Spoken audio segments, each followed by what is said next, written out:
کل کے درس میں عرض کیا تھا کہ دین میں مرکزیت حضور کی ذات کو حاصل ہے۔ قرآن پڑھنے والا قاری رہتا ہے مگر صحابی نہیں بن سکتا۔ اسی طرح قرآن اپنے پڑھنے والوں کی گارنٹی نہیں دیتا جبکہ حضور اپنے صحابی کی گارنٹی دیتے۔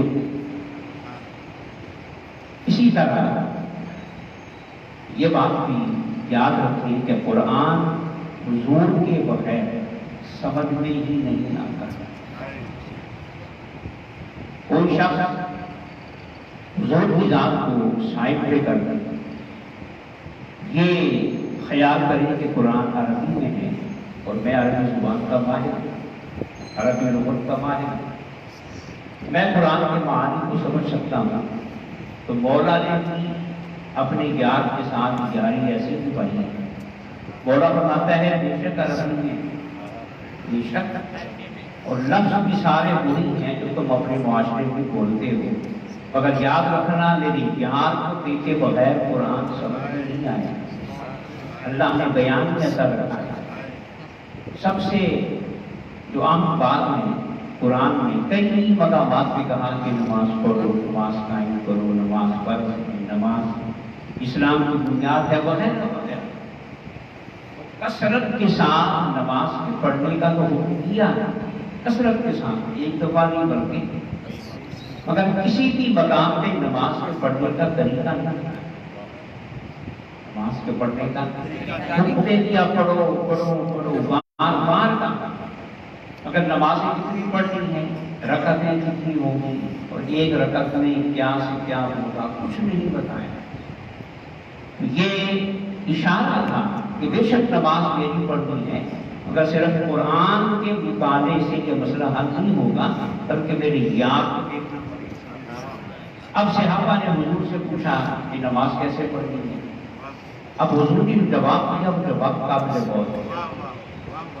حضور فرما سکتے تھے کہ نماز ایسے ایسے ایسے ہو، فرما سکتے تھے کہ پہلے کھڑے ہو جانا، پھر ہاتھ اوپر لے جانا، پھر نماز کو شروع کرنا، پھر قیام کرنا، پھر رکوع کرنا، پھر سجدہ کرنا، وغیرہ وغیرہ۔ نہیں، حضور کا جواب بڑا قابل غور ہے۔ صحابہ نے پوچھا کہ یا رسول اللہ نماز کیسے پڑھیں؟ تو حضور نے جواب دیا صلو کما رأیتمونی اصلی۔ حضور نے فرمایا کہ بھی نماز اس طرح پڑھو جس طرح مجھے نماز پڑھتے ہوئے دیکھ رہے۔ اب دیکھیے اس جواب میں اس جواب میں زمین و آسمان کا فرق ہے۔ کہاں حضور یہ فرماتے کہ ایسے ایسے کر نہیں، فرمایا جیسے مجھے پڑھتے ہوئے دیکھو ویسے نماز پڑھو۔ اب بولیے حضور کو دیکھے بغیر نماز اور باقی دین کہاں سے آئے؟ تو سب سے پہلی اور سب سے اہم عبادت اسلام کا ستون ہے اور جنت کی الٹی ہے، جاتی ہے، اس کا قیامت کے دن سب سے پہلے حساب ہونا ہے، وہ نماز بھی حضور کو دیکھے بغیر۔ اب مزے کی بات یہ ہے کہ ہم پڑھیں گے نماز تو حکم بے شک خدا کا ہے، حکم اور پیغام بے شک قرآن کا ہے، مگر دیکھیں ہم جب قیام کریں گے، ہم جب رکوع کریں گے، ہم جب سجدہ کریں گے، جہاں یہ خیال ہوگا اور یہ نیت ہوگی کہ میں اللہ کی عبادت کر رہا ہوں، اللہ کی عبادت کر رہا ہوں، وہاں قیام کرتے ہوئے یہ آواز تو آئے گی کہ یہ ادائے مصطفیٰ ہے۔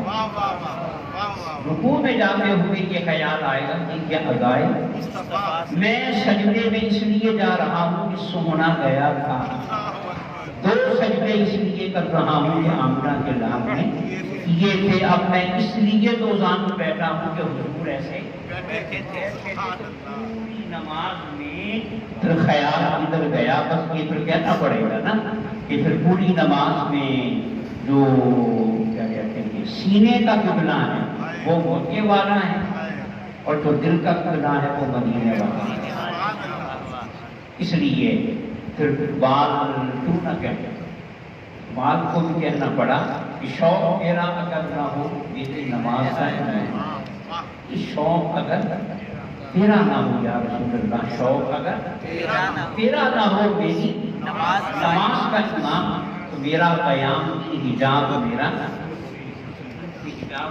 اور سب سے مزے کی بات یہ ہے کہ ہم سے کہلوایا کہ عبادت ساری اللہ کی ہے، مگر نماز پڑھا کے جب بٹھایا تو کہا کہ ابھی سلام نہیں پھیرتے، ابھی سلام نہیں پھیرنا، ابھی نماز مکمل نہیں ہوئی۔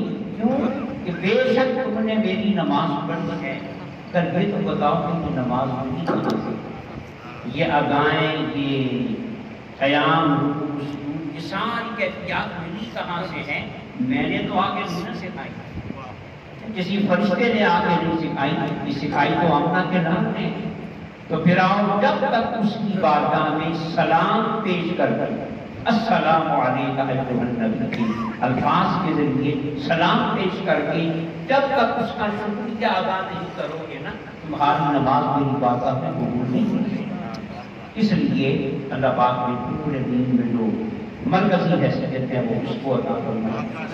اسی طرح زکوٰۃ ہے، حج ہے، ساری عبادات اور دیگر معاملات ہیں، وہ حضور کو سامنے رکھے بغیر قرآن سمجھ میں اللہ پاک کا دعا ہے کہ رب قدوس ہمیں حضور کی محبتوں کے سائے میں انوار قرآن سے مستفید